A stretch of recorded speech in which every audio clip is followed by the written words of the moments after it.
हाय, मी महेश भोई electrical engineering फील्डमधून आहे. आज आपण ट्रान्समिशन लाईन परफॉर्मन्समधील काही अतिशय महत्त्वाचे कन्सेप्ट समजून घेणार आहोत. हे टॉपिक्स डिप्लोमा इंजिनिअरिंग आणि ITI इलेक्ट्रिकल स्टुडंट्ससाठी तसेच कॉम्पिटेटिव्ह एक्झाम आणि इंटरव्ह्यूजसाठी खूप महत्त्वाचे आहेत. सर्वप्रथम परफॉर्मन्स ऑफ ट्रान्समिशन लाईन म्हणजे काय ते समजून घेऊया. ट्रान्समिशन लाईनचे मुख्य काम म्हणजे जनरेशन स्टेशनपासून लोड सेंटरपर्यंत इलेक्ट्रिकल पॉवर एफिशियंटली पोहोचवणं. ट्रान्समिशन लाईनची परफॉर्मन्स मुख्यतः लाईन लॉसेस, व्होल्टेज रेग्युलेशन आणि एफिशियन्सी आणि पॉवर ट्रान्सफर कॅपेबिलिटी यावर अवलंबून असते. आता कॉम्प्लेक्स पॉवरबद्दल बोलूया. AC सिस्टम्समध्ये पॉवर फक्त ॲक्टिव्ह पॉवरपुरती मर्यादित नसते. कॉम्प्लेक्स पॉवरमध्ये ॲक्टिव्ह पॉवर, रिॲक्टिव्ह पॉवर आणि ॲपरंट पॉवर यांचा समावेश होतो.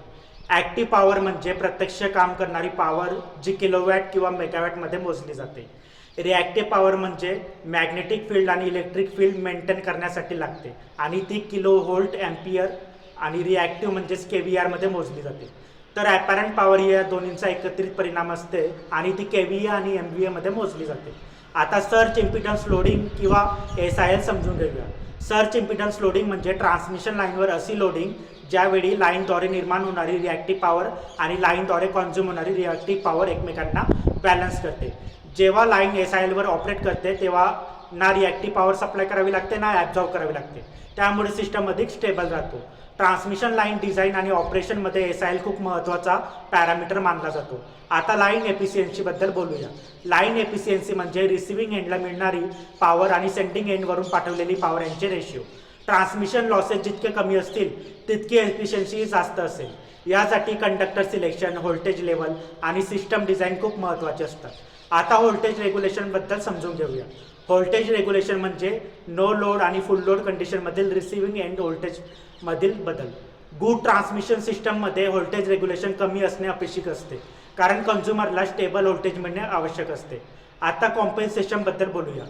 ट्रान्समिशन लाईनमध्ये व्होल्टेज प्रोफाईल सुधारण्यासाठी, रिॲक्टिव्ह पॉवर कंट्रोल करण्यासाठी आणि पॉवर ट्रान्सफर कॅपेबिलिटी वाढवण्यासाठी कॉम्पेन्सेशन हे वापरले जाते. मुख्यतः शंट कॉम्पेन्सेशन आणि सिरीज कॉम्पेन्सेशन वापरले जाते. शंट कॉम्पेन्सेशन व्होल्टेज कंट्रोल करण्यासाठी उपयुक्त असते तर सिरीज कॉम्पेन्सेशन लाईन रिॲक्टन्स कमी करून पॉवर ट्रान्सफर कॅपेबिलिटी वाढवते.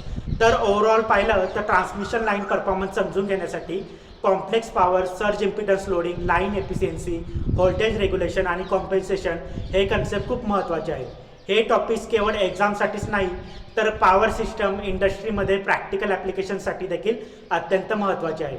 इलेक्ट्रिकल इंजिनिअरिंग म्हणजे फक्त थेअरी नाही तर सिस्टम कसा ऑपरेट होतो आणि त्याची परफॉर्मन्स कशी इम्प्रूव्ह करायची हे समजून घेणं आहे.